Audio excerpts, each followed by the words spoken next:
सगळ्यांचं परत एकदा नवीन व्हिडिओमध्ये स्वागत आहे। आणि आता मी बनवत आहे तूप।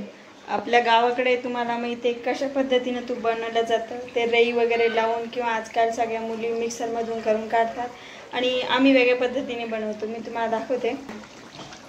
मी असं बनवलेले आहे, म्हणजे जी साय असते ना आपली, जी आपण सगळी दुधावरली साय काढून ठेवलेली असते एका पातेल्यामध्ये, ती डायरेक्टली टाकून द्यायची आणि त्याला असं होऊ द्यायचं थोडा वेळपर्यंत बघा।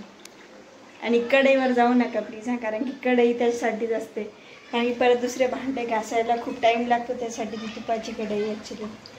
तर मी माझा एक किस्सा सांगते। मी ज्यावेळेस लहान होते ना, तेव्हा आमच्या घरी पण म्हैस वगैरे होत्या, कारण की पप्पाला खूप आवड होती त्या गोष्टीची।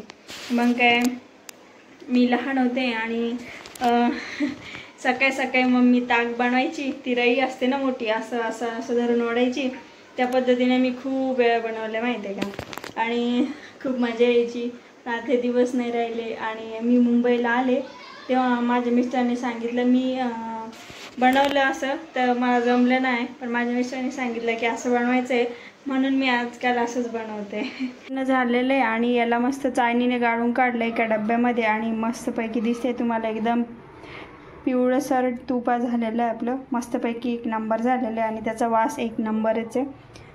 तर तुम्ही कशा पद्धतीने बनवता सो सांगा मला, आणि तुम्हाला माझा व्हिडिओ कसा वाटला सो कमेंट करा गाईस। तो परत भेटा नवीन व्हिडिओमध्ये, तुम्हाला सांगायला बाय बाय।